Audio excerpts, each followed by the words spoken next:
E, portanto, vamos à palavra do nosso Deus. Abrem Apocalipse capítulo 1. Apocalipse. Revelação do Senhor Jesus Cristo dada diretamente ao apóstolo João, o último apóstolo. Provavelmente no ano de 95, entre 92 e 95, depois de Cristo, na ilha de Patmos, exilado por perseguição do domínio romano, porque Patmos era uma prisão romana para vários tipos de pessoas contra o império, e os cristãos eram considerados assim. E estando lá, Apocalipse capítulo 1, o Senhor se revelou poderosamente ao seu velho apóstolo João. Diz a Escritura, em todos os 20 versos que compõem o capítulo 1, eu peço a sua atenção, mesmo assentados. Revelação de Jesus Cristo, que Deus lhe deu para mostrar aos seus servos as coisas que em breve devem acontecer, e que ele, enviando por intermédio do seu anjo, notificou ao seu servo João, o qual atentou à palavra de Deus e o testemunho de Jesus Cristo quanto a tudo o que viu. Bem-aventurados aqueles que leem e aqueles que ouvem as palavras desta profecia e guardam as coisas nela escritas, pois o tempo está próximo. João, às 7 igrejas que se encontram na Ásia, graça e paz a vós outros da parte daquele que é, que era e que há de vir, da parte dos 7 espíritos que se acham diante do seu trono e da parte de Jesus Cristo, a fiel testemunha, o primogênito dos mortos e o soberano dos reis da terra, aquele que nos ama e pelo seu sangue nos libertou dos nossos pecados e nos constituiu reino, sacerdotes para o seu Deus e Pai. A ele a glória e o domínio pelos séculos dos séculos. Amém.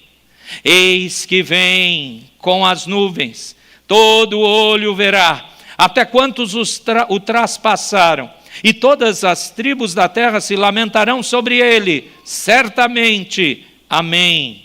Eu sou o Alfa e Ômega, diz o Senhor Deus, aquele que é, que era e que há de vir, o Todo-Poderoso. Eu, João, irmão vosso e companheiro na tribulação, no reino e na perseverança em Jesus, achei-me na ilha chamada Patmos, por causa da palavra de Deus e do testemunho de Jesus. Achei-me em espírito no dia do Senhor, e ouvi por detrás de mim grande voz como de trombeta, dizendo: o que vês? Escreve em livro e manda às 7 igrejas: Éfeso, Esmirna, Pérgamo, Tiatira, Sardes, Filadélfia e Laodiceia. Voltei-me para ver quem falava comigo, e voltado vi 7 candeeiros de ouro, e no meio dos candeeiros, um semelhante a filho de homem, com vestes talares, e cingido à altura do peito com uma cinta de ouro. A sua cabeça e cabelos eram brancos como a alva lã, como neve, os olhos como chama de fogo, os pés semelhantes ao bronze polido, como que refinado numa fornalha, a voz como voz de muitas águas. Tinha na mão direita 7 estrelas, e da boca saía-lhe uma afiada espada de 2 gumes. O seu rosto brilhava como o sol na sua força. Quando o vi, caía a seus pés como morto. Porém ele pôs sobre mim a mão direita, dizendo: não temas, eu sou o primeiro e o último, e aquele que vive. Estive morto, mas eis que estou vivo pelos séculos dos séculos, e tenho as chaves da morte e do inferno. Escreve, pois, as coisas que viste, e as que são, e as que hão de acontecer depois destas. Quanto ao mistério das 7 estrelas que viste na minha mão direita, e aos 7 candeeiros de ouro, as 7 estrelas são os anjos das 7 igrejas, e os 7 candeeiros são as 7 igrejas. Oremos. Rogamos que o Senhor, Todo-Poderoso e Misericordioso, aplique a Tua palavra em nós. Nós lemos o texto. Desejamos ver o ensino do texto para aprendermos as aplicações dele para a nossa vida. Que se cumpra em nós a Tua vontade, nós rogamos em nome do Teu Filho Jesus, Pai bendito. Amém. Nesse mês de fevereiro e março, nós estaremos adentrando a uma nova série que envolve as cartas de Apocalipse. E como não poderia ser, a introdução dessa carta precisava ser lida. Eu sei que os mais entusiastas devem estar animados. Definitivamente vamos ver sermões sobre todo o Apocalipse.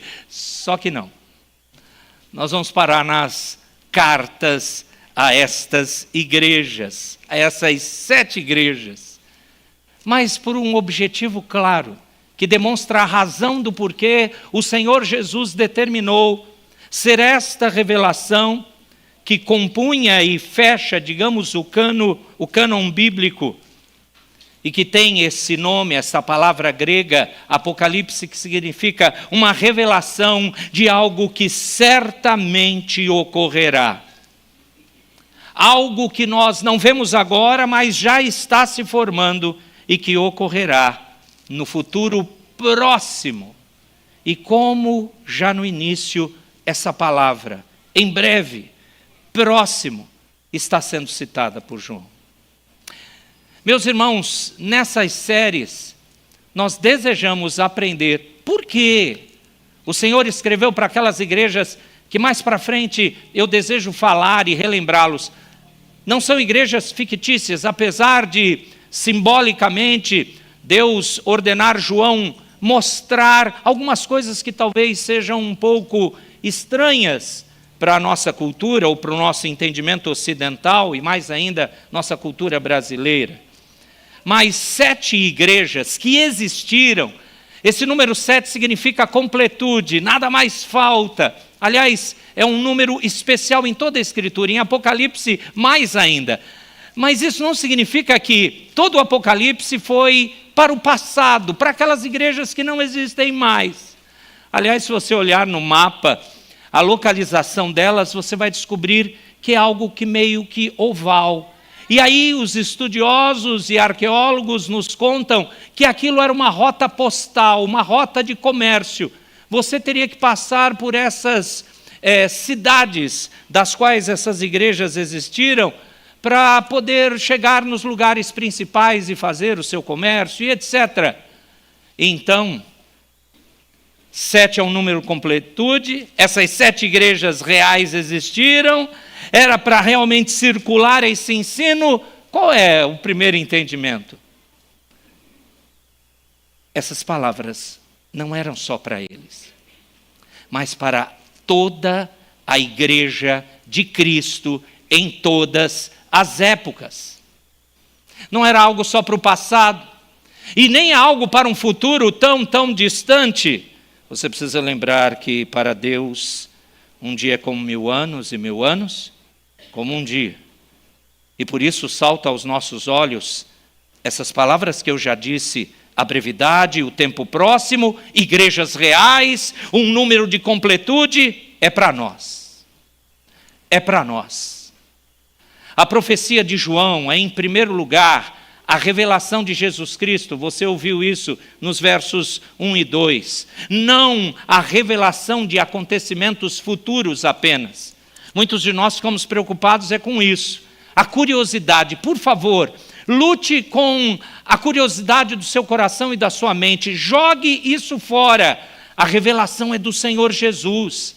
Não se deve separar as pessoa, aliás, da profecia, pois sem essa pessoa, o Senhor Jesus, a profecia não poderia se cumprir. Nas palavras de um famoso estudioso bíblico do passado, ele disse: ele não é secundário. O Senhor Jesus não é secundário à ação, mas sim, no Apocalipse, ele é o tema central. Quando você quer compreender o Apocalipse como um todo, e agora vale um resumo rápido, nos 3 primeiros capítulos de Apocalipse, Cristo é apresentado como o rei e sacerdote exaltado, ministrando às igrejas, ao seu povo. Você vai para o capítulo 4 e 5 de Apocalipse, e ali é apresentado no céu o Senhor Jesus. Mas agora, lá ele é o Cordeiro glorificado por Deus, reinando no trono. Em Apocalipse de 6 até o 18, Cristo é o juiz de toda a terra. No Apocalipse capítulo 19, ele volta à terra como o Rei dos Reis, vitorioso. E aí nós sabemos, o livro do Apocalipse se encerra com o noivo celestial, conduzindo a noiva, que é a igreja, à cidade celestial gloriosa. Meus irmãos, qualquer que seja até a abordagem para estudar o livro do Apocalipse, o mais importante, o que realmente é relevante, é saber que o centro do ensino de todo o livro de Apocalipse é Cristo. É o nosso Senhor, é o nosso Salvador. É verdade que o Espírito Santo usou por demais o apóstolo João. A gente vê isso no Novo Testamento, além desta revelação especial, o Apocalipse. Na verdade, o Espírito Santo usou o João para oferecer 3 textos distintos. Quando você olha o Novo Testamento, você vê o Evangelho de João, você vê as suas 3 epístolas já no final da nossa Bíblia ocidental, e o livro de Apocalipse que estamos vendo. Sabe, os seus objetivos podem ser resumidos da seguinte forma, e é brilhante você perceber isso. O Evangelho de João destinava-se a crer. A vida é recebida, a salvação chegou. Jesus é o profeta que anuncia isso. Quando você olha as epístolas de João, as 3, se no Evangelho é para crer, as epístolas eram para que você tivesse certeza, tenha certeza. A vida agora é revelada, a santificação é a característica do povo do Senhor. E quem é Jesus? Ele é o sacerdote, ele é o mediador. E chegamos ao Apocalipse. Se nos Evangelhos era para aprendermos a crer, as epístolas de João, termos a certeza, no Apocalipse, esteja preparado. A vida é recompensada, a soberania desse Cristo é manifestada porque Ele é o Rei. E é isso que nós precisamos. Nós estamos, entenda o que eu vou falar, há tanto tempo nessa terra, que é inevitável você estar mais entrosado, impregnado desse mundo do que das coisas celestiais. Você pode perceber isso na sua vida. Eu posso perceber isso na minha vida. Não há nenhum crente sincero na face da terra que não esteja com muito mais pensamentos e preocupações do lado de cá do que do lado de lá do céu. Por mais que as ordens bíblicas falem para pensarmos nas coisas do alto, vamos ser sinceros, estamos como que muitas vezes não com pés no chão, mas pés enterrados nessa terra. Repare o tom que eu estou falando. Eu estou lamentando essa característica em muitos de nós, ou em todos nós, por causa de tanto tempo para nós que parece que esse grande rei ainda não voltou. Então o que precisamos? Para diminuir e arrancar de vez esse mundanismo, o que precisamos? para podermos sermos alimentados na nossa fé, não obstante todas as circunstâncias difíceis que nós passamos. O que nós precisamos?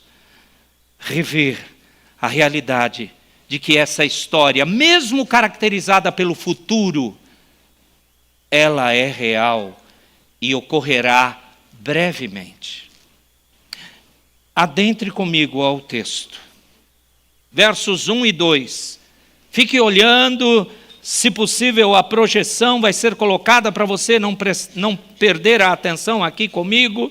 O que esses dois versículos iniciais nos falam? Jesus aqui está falando a João, para que João descreva a sua visão como uma revelação de Deus.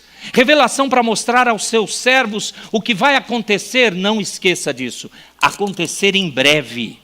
As palavras que João usa no verso 1 e no verso 2, e está bem traduzido em nosso português, na Revista Atualizada, nossa versão, deixa claro que é diferente, por exemplo, das profecias apocalípticas de Daniel, que fala de um futuro muito distante. As palavras no original usadas por João está dizendo, olha, esse futuro está acontecendo e está mais breve do que nunca. Ele anuncia que esses eventos são iminentes. A comunicação ocorre de Deus para Cristo, de Cristo para o seu anjo e do anjo para João. E de João para os servos de Deus, todos eles, de todas as épocas. Por isso que o texto chegou até nós, referindo-se à comunidade da fé como um todo. Não para alguns, não para o passado, não para desprezarmos ou apenas ser mais um livro místico de curiosidade.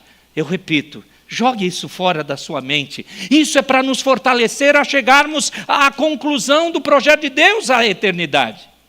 Existe essa expressão aqui, o testemunho de Jesus Cristo, você viu? Exatamente, verso 1 e verso 2 deixa isso claro. Isso esclarece o conteúdo da palavra de Deus. Jesus está testemunhando. Mas toda a palavra, Ele é o Logos, Ele é o Verbo, toda a palavra é de Cristo. Eu sei, você sabe. Mas é em especial aqui, Cristo ordenando a João, escreva. Eu estou dizendo. Nessa visão é clara que de fato é a palavra de Deus e está sendo relacionado ao que foi realizado por meio de quem? Do mediador, do Redentor, o nosso Cristo, o que padeceu por nós, o que morreu na cruz, o que conquistou almas que deveriam ser justamente condenadas ao inferno, Ele transformou em seu povo. E Ele está dizendo, eu continuo reinando e eu vou levá-los para a eternidade e vocês precisam sim ser renovados nisso. Nesse momento eu sempre lembro daquelas palavras de Paulo, aonde ele tenta, nas igrejas que ele escreveu as suas cartas, iluminado pelo Espírito Santo, ele diz assim, olha, não é para vocês ficarem tristes quando eu repito as mesmas coisas. Aí Paulo complementa, é para a segurança vossa, eu repetir as mesmas coisas. E no entendimento paulino, aquilo significava confirmação, certeza e não mudança de pensamento, como aquele que é levado de uma doutrina a outra sem firmeza. Sabe o que é interessante? Vivemos uma época de um total contraponto.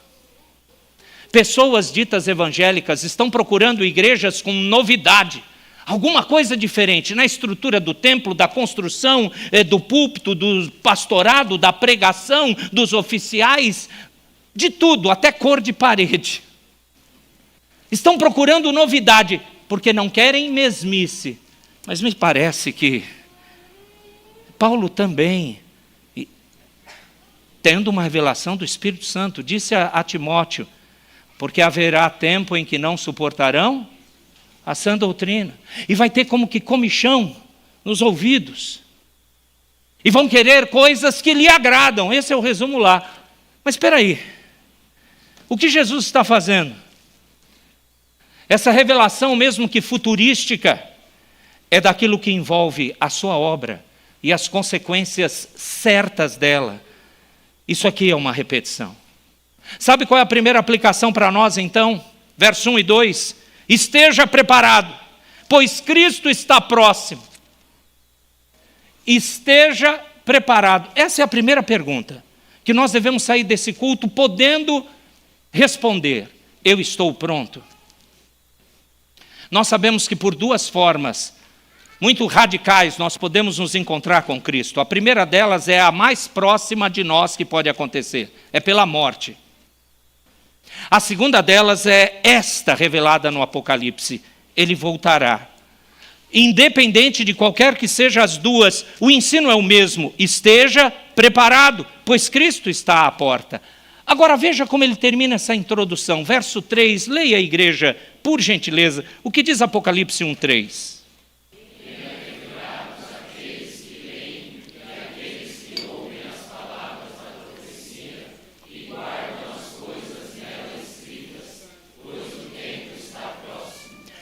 É por isso que eu estou dizendo, com base na Escritura, que você não tem que ver o Apocalipse como muito difícil, tem uns monstros ali, tem uns bichos, tem umas coisas, eu não quero ler. Ou então, eu morro de curiosidade, o que será? Vou ver os podcasts, os blogs, os sei lá o que, os livros.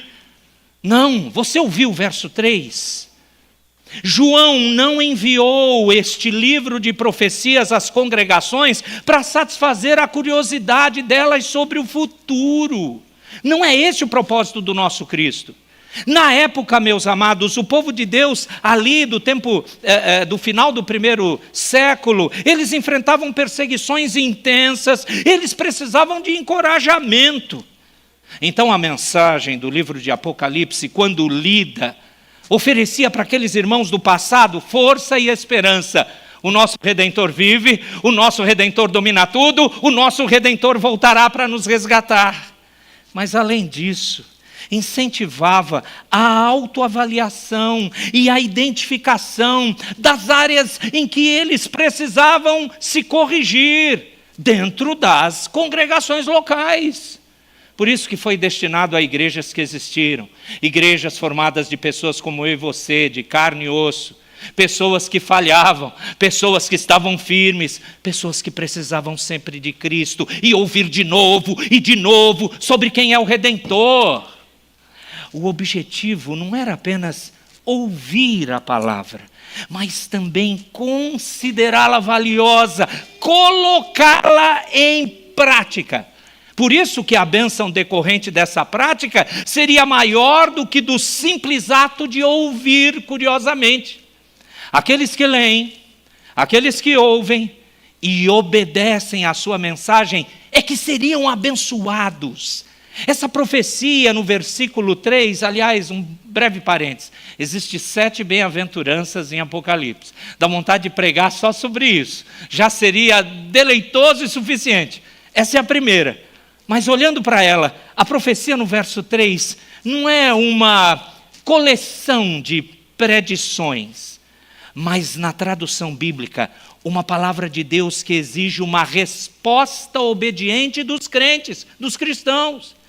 Portanto, explica-se a razão pela qual aqueles que escutam as palavras proféticas devem segui-las. Por quê? Diz o final do verso 3. Porque o tempo está... O tempo da nossa morte, encontrar Jesus, está próximo. O tempo dele voltar também está próximo. Bem-aventurados aqueles que leem, aqueles que ouvem as palavras da profecia e guardam as coisas nelas escritas, pois o tempo está próximo. Que aplicação nós teríamos dessa parte para nós? Bem simples e direta. Não há o que inventar. Obedeça a ordem. Por quê? Porque o Senhor está próximo. Mais do que nunca, do que em todos os momentos. Amados, historicamente, cada período da vida dos cristãos que já passaram por essa terra, os nossos irmãos do passado, cada um deles, sabedores de todo o contínuo cânon, Novo e Antigo Testamento, aguardavam para o seu momento, para a sua época, encontrar-se com o Senhor. Eles se encontraram pela morte, agora chegou nossa geração. E o que nós vamos fazer? Nós vamos obedecer à ordem. Nós vamos ler, ouvir e guardar, aplicar, praticar porque o Senhor está próximo. Agora separe os seus olhos dos versos 4 a 8. Aqui sim, seria agora, depois da introdução para todo o livro, o início, o título, o cabeçalho que compôs as cartas àquelas 7 igrejas, de 4 a 8. João escreve a essas 7 igrejas. Repito, igrejas reais, elas existiram.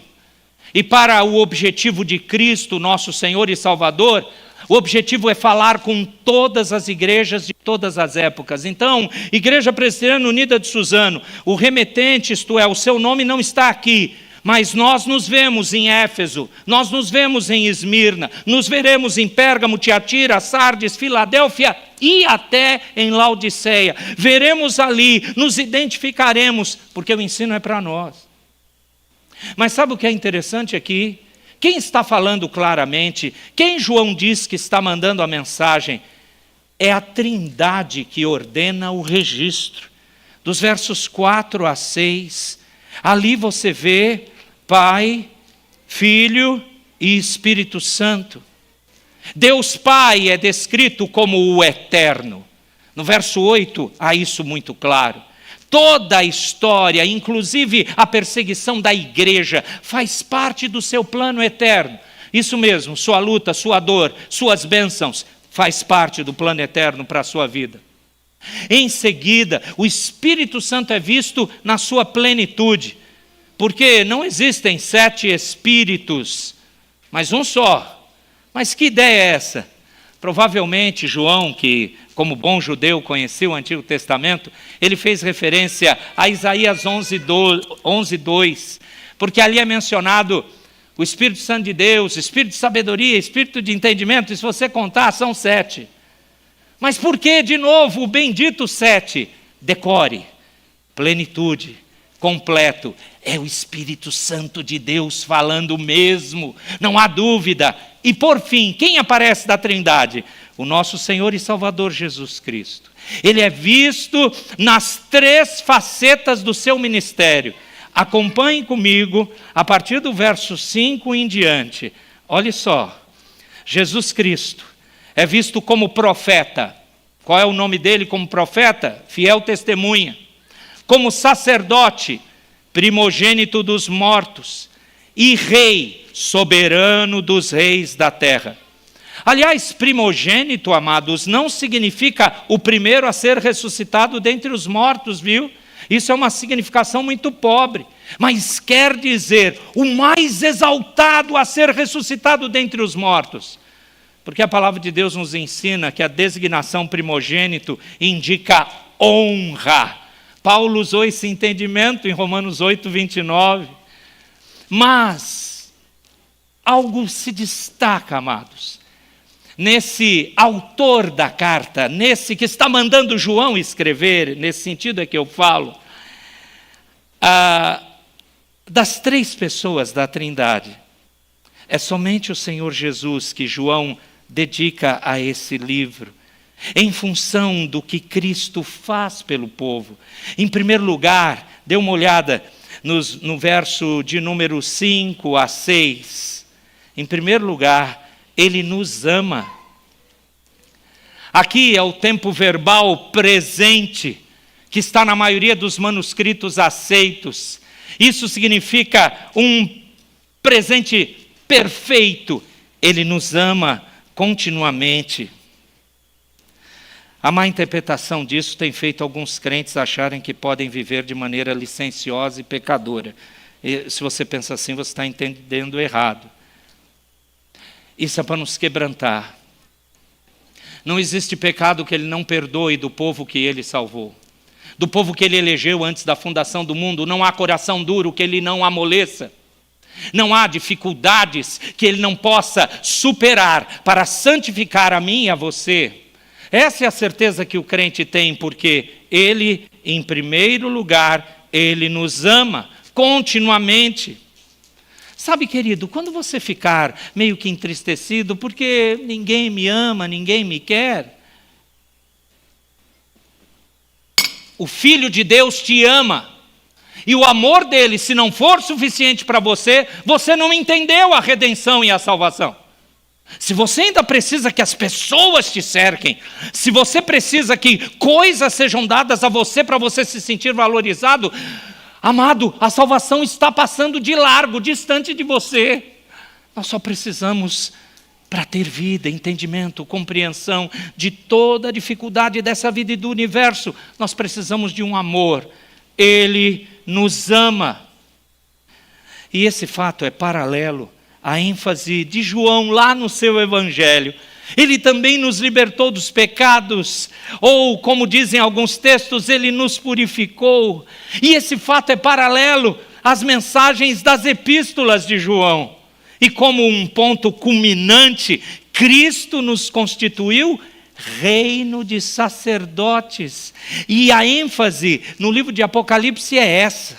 Hoje, Jesus Cristo é rei, é sacerdote, e nós estamos assentados com ele em seu trono. Paulo fala isso em Efésios 2. Por isso que em seu amor, Deus, lembra dos irmãos do passado? O povo de Israel do Antigo Testamento? Em seu amor, Deus chamou Israel para ser um reino de sacerdotes. Lembre depois de Êxodo 19. Mas o povo de Israel do passado fracassou. E seu reino lhes foi tirado. Hoje, os que fazem parte do povo de Deus, a igreja de Cristo, são os seus reis e sacerdotes. Aqueles que Pedro, na primeira carta, capítulo 2, diz: vocês não eram povo, agora vocês são. Sacerdócio real, nação santa, povo de propriedade exclusiva de Deus. E aí podemos exercitar autoridade espiritual e servindo a Deus nesse mundo, testemunhando em nome de Cristo e para Cristo. Esse é o nosso Cristo bendito. Ele nos chamou assim. E João, copiando ali precisamente o que Cristo e a Trindade estão ordenando, nos diz isso. Verso 7. Eu confesso que sempre que eu leio o verso 7, para mim é Jesus falando, mas na boa tradução é Jesus falando para João colocar no entendimento dele o que está escrito aqui. Eu fico pensando que é o próprio Jesus falando, porque olha o verso 8. Aliás, deixa eu fazer direito com os irmãos. Verso 7 diz o quê? Leiam por gentileza.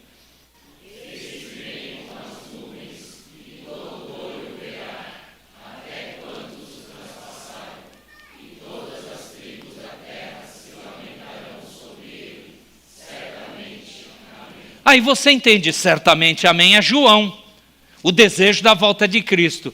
Mas aí ele continua escrevendo, olha o verso 8, eu sou o alfa e o ômega. É João aqui?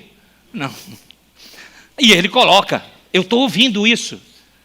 É João, eu estou ouvindo. Ele está dizendo, eu sou o alfa e o ômega, diz o Senhor Deus, aquele que é, que era e que há de vir, vírgula, o todo. Em todo o Novo Testamento, Jesus nunca é chamado de Todo-Poderoso. Esse título que vem do Antigo Testamento, o Elohim, o Todo-Poderoso, é só dado a Deus Pai. Aqui, Ele é o Todo-Poderoso. O que esse verso 7 e 8 estão nos dizendo? É uma declaração muito enfática, certa e clara. Ele vem do céu. Ei, queridos mais jovens, estudiosos, pós-doutorandos, pessoas que estão plugadas nesse conhecimento mega internetico,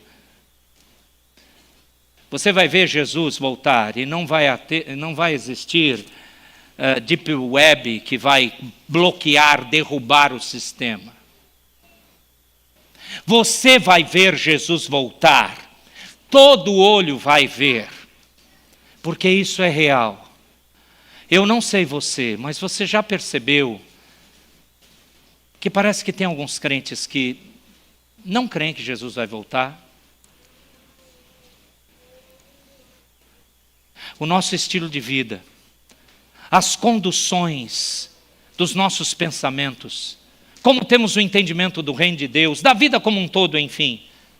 Isso deixa muito claro, basta você abrir os olhos e prestar atenção. Isso deixa muito claro, se realmente esse crente está se preparando e crê na volta do Senhor Jesus. Mas você ouviu o verso 7? Ele vem do céu, todo mundo irá vê-lo.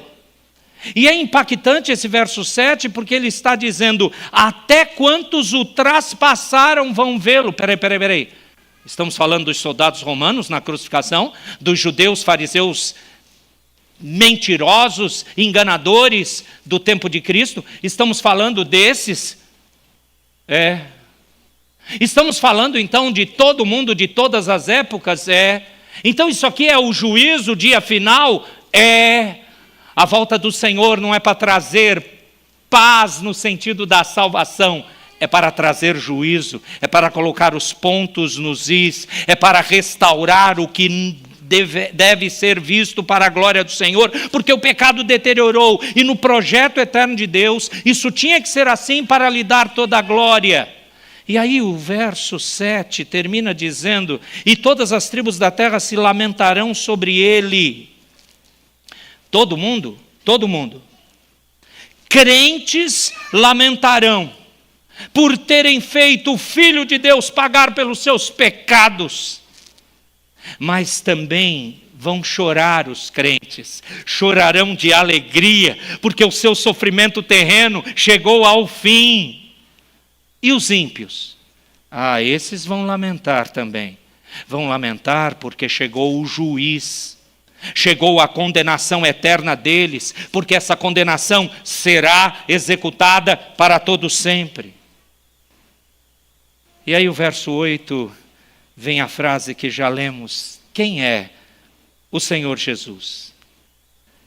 É o primeiro de tudo. Criador, sustentador. É o consumador de tudo. O que vai vir e vai nos salvar e trazer com ele a eternidade e reconciliação de todas as coisas. É o restaurador de tudo. Ele é o eterno Deus. Como diz o final do verso 8, ele é o todo-poderoso. Você tem ideia clara de quem é o seu Cristo? Porque essas palavras iniciais, introdutórias às cartas para aquelas 7 igrejas, queriam demonstrar claramente que Cristo estava falando com elas.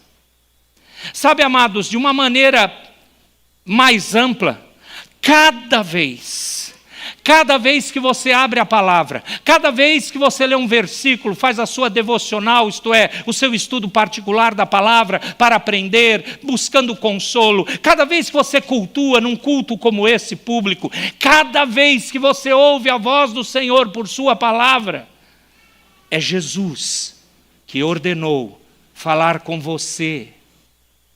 Não existe esta mensagem é para o fulano. Eis que te digo para você, e os outros?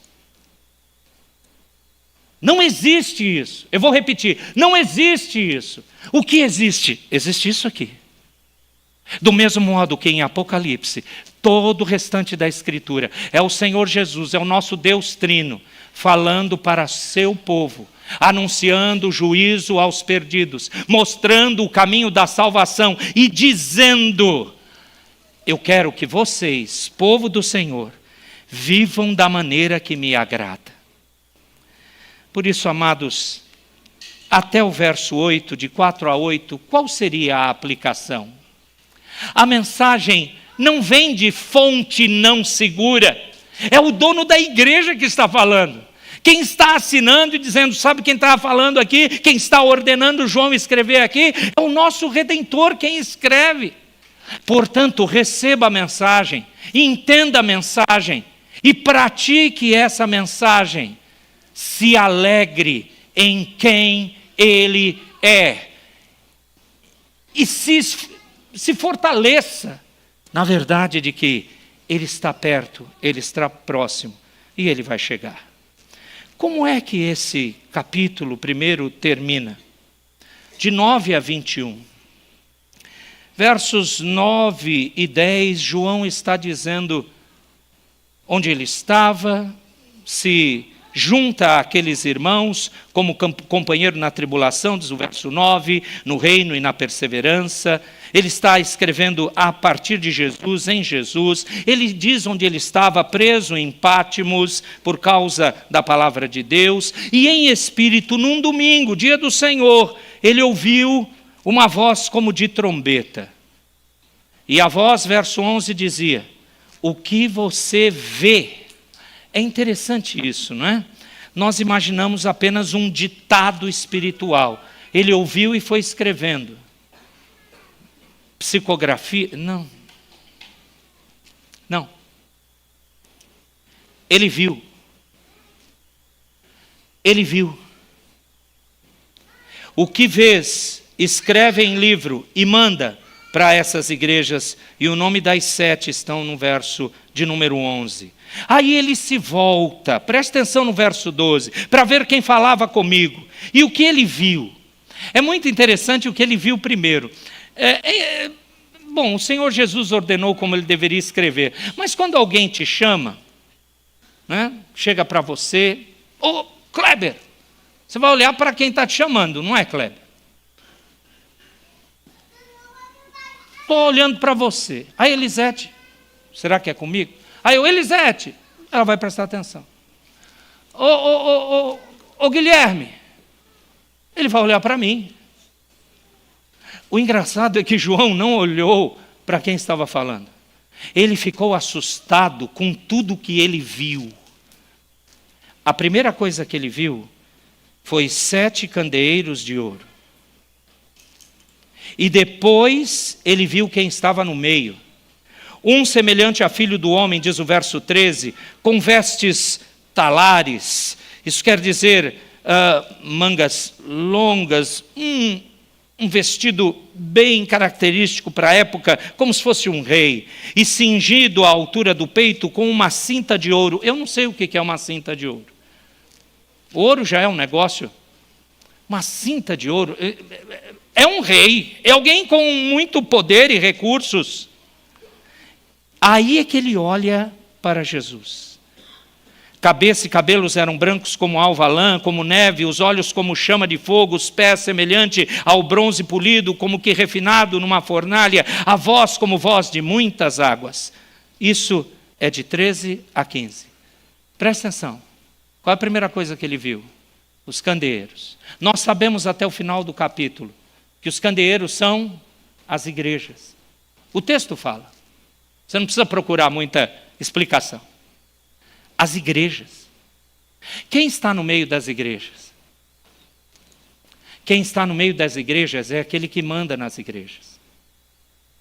Nós deveríamos nos sentir seguros quando estivermos dentro de uma verdadeira igreja de Cristo, porque quem está zelando no centro dela é Ele mesmo.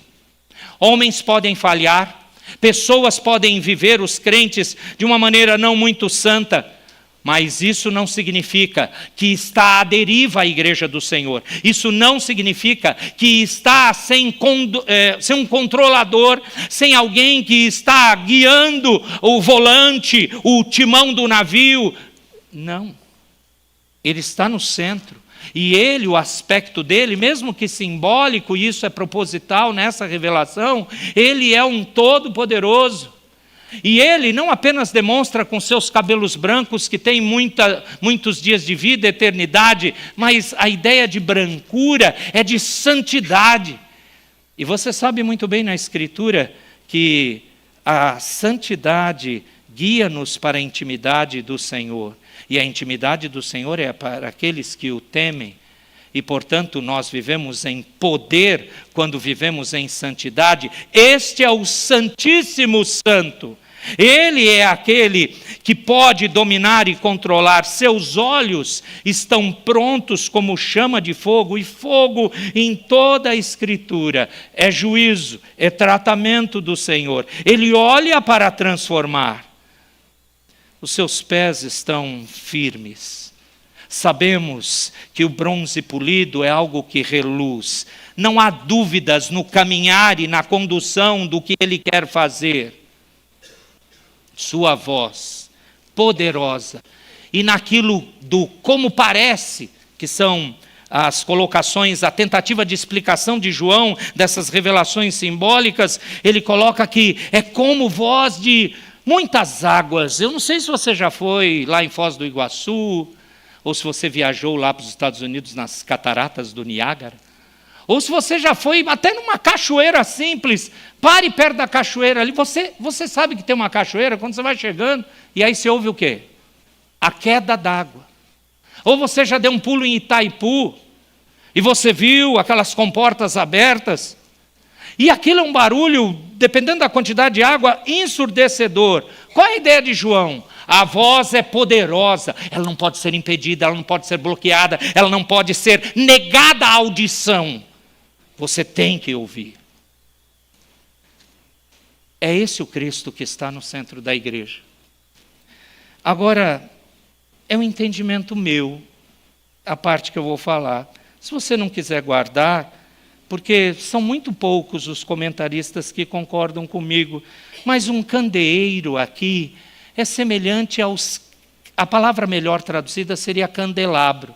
Um candelabro, mesmo no passado, era um lugar onde você colocava velas.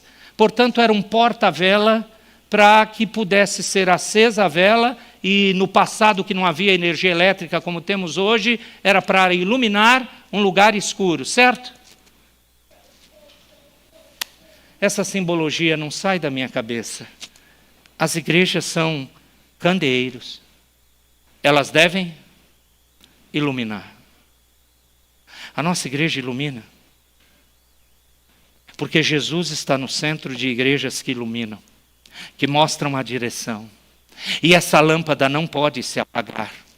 E esse poder do Espírito Santo, e eu lembro sempre, é automático, não consigo me livrar daquela parábola das virgens, as nécias e as sábias. Por que foram chamadas de nécias? Elas não prepararam reserva de azeite para que a sua lamparina ficasse acesa até o noivo chegar. Não é isso? Não é isso que diz a parábola? E, portanto, quando o noivo chegou e as que estavam atentas entraram para as bodas, o que aconteceu com as outras? Não entraram. Por quê? Porque a luz delas estava apagada. Somos candeeiros, estamos no centro.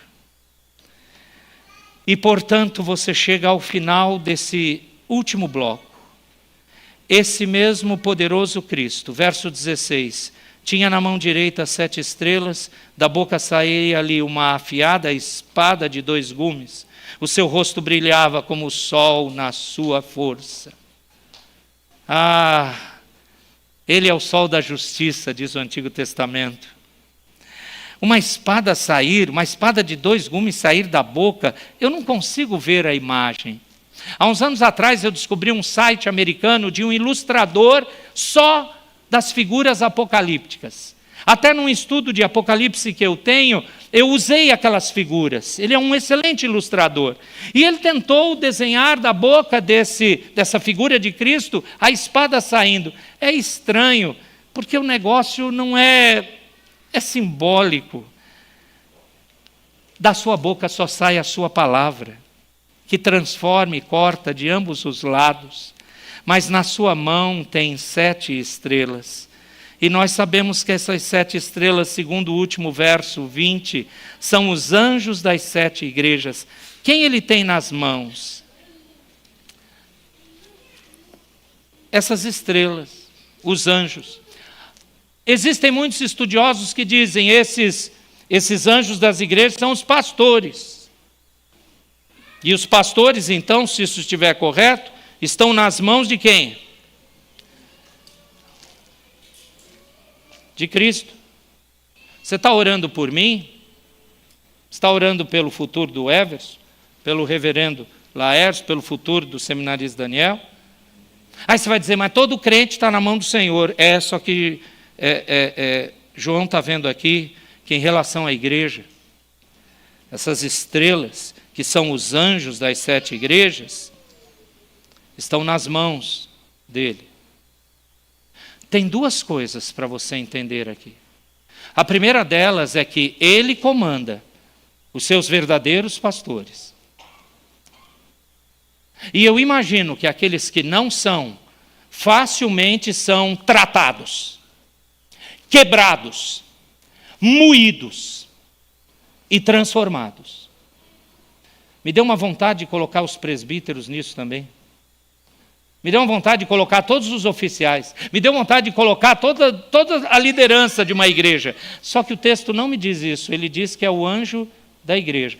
Cada uma das cartas é direcionada a esse líder. É o pastor. Os presbíteros podem, com amor ao pastor, não vamos deixar o senhor nessa luta sozinho. Vai ver que é para nós também. Mas a questão é que ele comanda, e ele trata, e ele conduz. Irmãos, ele não vai deixar a igreja de Cristo na mão de falsos condutores. Ele não vai deixar, o Senhor Jesus, que pessoas malévolas destruam a igreja. Lembrem-se do ensino bíblico: nem as portas do inferno prevalecerão sobre a igreja de Cristo. E, portanto, mediante tudo isso, ele viu Cristo.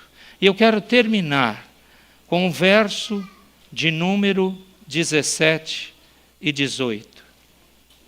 Quando o vi, caí a seus pés como morto. Porém, ele pôs sobre mim a mão direita, dizendo: não temas, eu sou o primeiro e o último, e aquele que vive. Estive morto, mas eis que estou vivo pelos séculos dos séculos, e tenho as chaves da morte e do inferno. Existem muitos cânticos e muitas músicas evangélicas contemporâneas dizendo: eu quero ver Jesus, eu quero tocar no seu manto, eu quero deitar, eu te amo, e até parece um romance musical com o Senhor Jesus. Devemos amá-lo, sim, mas isso aqui me chama muito a atenção. Quando João vê Cristo, ele cai como morto. Ele não sai saltitando, dizendo: eu vi Jesus. Ah, eu sou especial. Ele percebe que não serve para aquilo. Ele teme, ele desfalece. Quem o reergue? Quem o coloca de pé? Com a sua mão direita, isso biblicamente, não só no Apocalipse, em toda a Escritura, a mão que executa, a mão que sustenta, a mão que tem poder, com a sua mão direita, ele diz, toma João e diz: não tenha medo. Você lembra um outro lugar que você ouviu Deus falar: não temas? Não temas porque eu sou contigo? Não te assombres porque eu sou o teu Deus? Eu te fortaleço, eu te ajudo e te conduzo com a minha destra fiel? Lembra onde você ouviu: não te disse eu, ser forte e corajoso, não temas?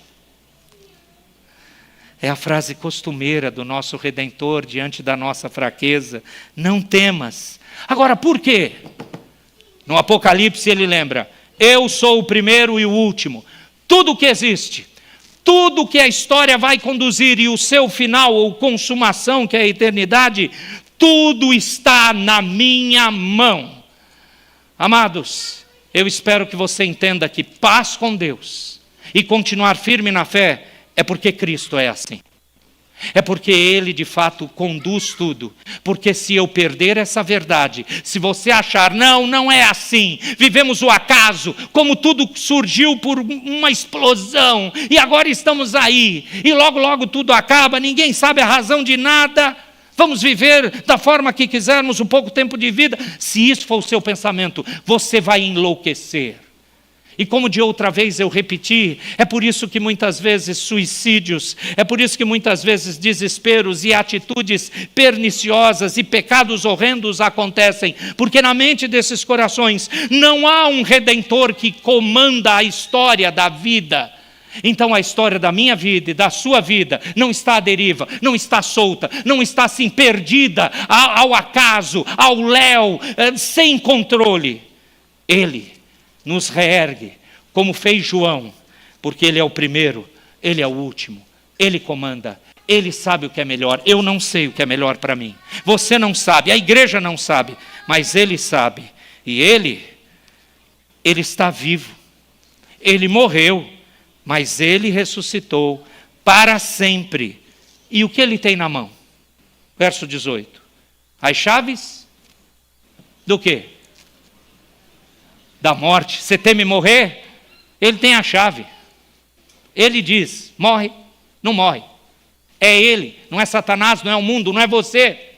Louvado o nome do Senhor, não é nem o plano de saúde. E houve um erro médico. Quem tem o controle? Diz para mim, você vai ser incoerente e vai falar, não. É o homem e Deus. É nesse ponto que a gente precisa definitivamente entender que nossa responsabilidade humana não vai contra a soberania do nosso Deus. A responsabilidade humana coaduna, mesmo que pecaminosamente, a soberania do eterno Senhor. E isso é que dá paz. Eu sofro aqui, mas na eternidade não mais. Aqui eu tenho desalentos e desencontros, eu tenho limitações, eu queria ser um crente melhor. Mas ele está me dizendo, eu tenho as chaves da morte e do inferno. Eu comando isso. Eu não comando só o céu e o tudo bom. Eu comando tudo. Eu sou o Senhor. Qual é a aplicação? Igreja, te prepare. Ele voltará. Obedeça. Esteja pronta. Não vacile. E ouça os ensinos que o Redentor escreveu para as igrejas do passado, que vão refletir a nossa necessidade. Ele nos ama e Ele quer nos manter em pé. Então, não desista. Se arrependa se você está longe do Senhor. Ele perdoará, sinceridade de arrependimento, porque só é sincero no arrependimento e na confissão, crentes redimidos. E Ele vai te fortalecer até a eternidade. Que o Senhor tenha misericórdia de nós e aplique assim a sua palavra. Coloquemo-nos de pé, vamos fazer a oração final, receber a bênção apostólica e juntos cantarmos o hino de número 5. Oremos, amados. Ó Redentor, ó bendito Deus maravilhoso, precioso, que lemos e relembramos nesse primeiro capítulo de Apocalipse. Por favor, brilhe em nossa mente não apenas as imagens, mas a verdade de que o Senhor está vindo e é próximo à sua vinda. De que o Senhor vem com remissão, com redenção. Que o Senhor vem com a plenitude da salvação, com a tua eternidade. E venha logo, Senhor Jesus. De vez em quando, ou todas as vezes, é muito difícil essa terra. Não, Senhor, nós não vamos nos vestir de corajosos e poderosos, não somos. Somos fracos, limitados, por isso carecemos de Ti. Então vem, até lá, força, ó Deus, dá-nos para obedecer a Tua palavra, para não largar a fé, para viver não no nosso poder, mas nos entregando ao Teu santo e justo poder. Tem compaixão de nós, santifica-nos e que obedeçamos a Tua palavra em nome de Jesus.